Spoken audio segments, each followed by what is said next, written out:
일본은 지난달 스가 총리의 중도 사퇴 이후 기시다 후미오 정권이 들어섰습니다. 기시다 총리는 총리 즉위 후 중의원을 해산하고 총선거를 10월 31일에 실시하기로 하였습니다. 이번 중의원 선거는 지역구 289석, 11개 블록 비례대표 176석 등 총 465석을 두고 일전을 벌일 예정입니다. 일본의 국회의원 선거에는 지역구 의원과 비례대표 의원을 선출한다는 점에서는 우리나라와 비슷한 구조입니다만 한 가지 다른 특이한 점이 있는데요. 그것은 바로 국민심사라는 제도입니다. 이 제도는 중의원 의원 선거 시 투표용지에 국회의원에 대한 투표와 함께 문제가 있는 대법원 판사의 직접 X표를 기입하게 하여 일정 요건이 충족되면 대법관을 퇴출시킬 수 있는 제도입니다. 이에 대해서는 우리나라에서도 연구해 볼 만한 제도가 아닌가 하는 생각도 듭니다. 각설하고 일본 중의원 선거와 관련하여 일본의 온라인 뉴스 매체인 신초사 포사이트에서 10월 21일 기시다 총리 낙담, 자민당 여론조사가 제시하는 마이너스 50석의 위기라는 제목의 기사를 보도하였는데요. 이에 대한 기사 내용 및 일본 반응을 전해드리도록 하겠습니다. 먼저 기사 본문 내용입니다. 기시다 후미오 총리가 낙담, 자민당 여론조사가 보여주는 마이너스 50석의 위기. 중의원 선거가 10월 19일에 공시되어 12일간의 여야당 대결이 막을 열었다. 자민당에서는 스가 요시히데 전 총리의 퇴진으로 정당 지지율이 10%포인트 가까이 개선되자 대패는 없어졌다는 등 낙관하지만 사태는 그렇게 간단치 않다. 입헌민주당과 공산당 등에 의한 후보 단일화의 여파가 확산되고 있어 당락선상에서 허덕이는 자민당 후보가 50명 가까이 될 것으로 보인다. 자민당의 패배폭이 커지면 가출범된 기시다 후미오 총리의 구심력에 중대한 영향을 끼칠 수도 있다. 자민당 조사에서 격정구 50곳 이상 아주 정신을 집중해서 움직이지 않으면 큰일이다. 자민당이 중의원 선거에 출마할 후보자 조정을 끝내고 2차 합격자를 발표한 같은 달 15일 총리는 당 본부에서 아마리 아키라 간사장, 엔도 토시아키 선대위원장을 향해서 이렇게 푸념했다. 이번에 총리 등이 후보자 조정의 기초 자료로 사용한 것이 당에서 올해 3차례 실시한 전체 선거구를 대상으로 한 여론조사 자료다. 총리가 특히 낙담한 것은 신정권의 탄생 후인 10월 7일에서 10일에 실시한 최신 여론조사의 결과였다. 스가 요시히데 전 총리의 퇴진과 총재 경선에서 정책 논쟁을 잘 해낸 효과는 있었지만 입헌민주당과 공산당 단일화의 영향으로 상쇄되면서 여야 후보의 지지율 격차가 몇 %포인트밖에 나지 않은 격전 지역구가 50곳 이상에 이르렀다. 이번에 입헌민주당과 공산당, 사민당, 레이와 신생구미 등 4개 야당은 시민단체인 시민연합을 매개로 정책협정을 맺은 뒤 선거구에서 긴밀한 후보 단일화 조정 작업을 벌였다. 그 결과 전체 289 선거구 중 약 210곳에서 공산당이 후보를 내려놓는 등 후보를 단일화했다.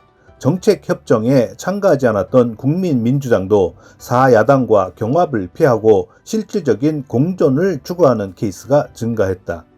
2017년의 지난번 중의원 선거에서는 야당 세력이 고이케 유리코 도지사가 이끈 희망의당과 에다노 유키오 대표가 창설한 입헌민주당으로 분열되고 서로 경합하여 야당이 후보 단일화를 할 수 있었던 선거구는 전체의 20% 정도에 머물렀다. 그런데 이번에는 단번에 70% 후반까지 야당 후보 단일화의 비율이 증가했던 것이다. 일반적으로 공산당은 각 선거구에서 지지층으로 2, 3만 표를 가진 것으로 알려져 단일화에 성공한 야권 후보는 추가적으로 표를 더 확보할 수 있다.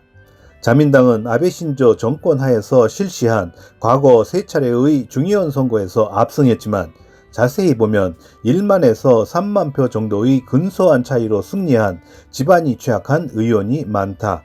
단일화의 영향으로 당선이 위태로운 상황에 빠진 의원들은 소장파뿐만 아니라 전직, 광료 등 다선 의원에게도 적지 않다.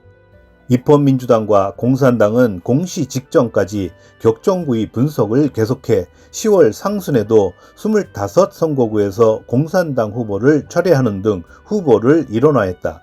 결과적으로 공산당은 이번에 선거구의 후보자를 지난 중의원 선거의 206명에서 반으로 줄어든 105명까지 축소될 정도로 선거구에서의 야당의 공동투쟁을 진행시켰다.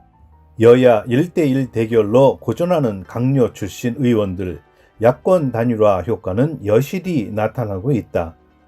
지지율이 급락했던 스가 요시히데 전 총리가 9월에 퇴진을 표명한 후 자민당의 정당 지지율은 전월비로 10%포인트 가깝게 상승해 40%대 중반이 되어 6에서 8%의 입헌민주당과의 차이가 급격히 확대되었다. 이로 인해 자민당에는 한때 이것으로 중의원 선거의 대패는 없다라고 낙관하는 소리가 퍼졌다.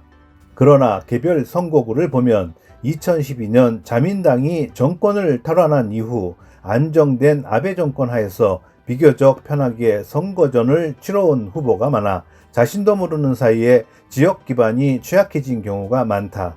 입헌민주당과 공산당의 단일화는 물리적인 표의 숫자 맞추기에 지나지 않는 패턴이 눈에 띄지만 여당 측도 지역에서 강하게 뿌리내리고 있거나 개성이 두드러지는 후보가 아닌 한 이러한 야당의 공세에 간단하게 당해버릴 것이다. 30-40석이 줄어들면 전국은 어떻게 될 것인가? 자민, 공명, 양당은 중의원 선거 공시 전 305석의 의석을 가지고 있어 당연직 총리가 되는 여당에서의 과반수인 233석과의 차이는 72석이나 된다.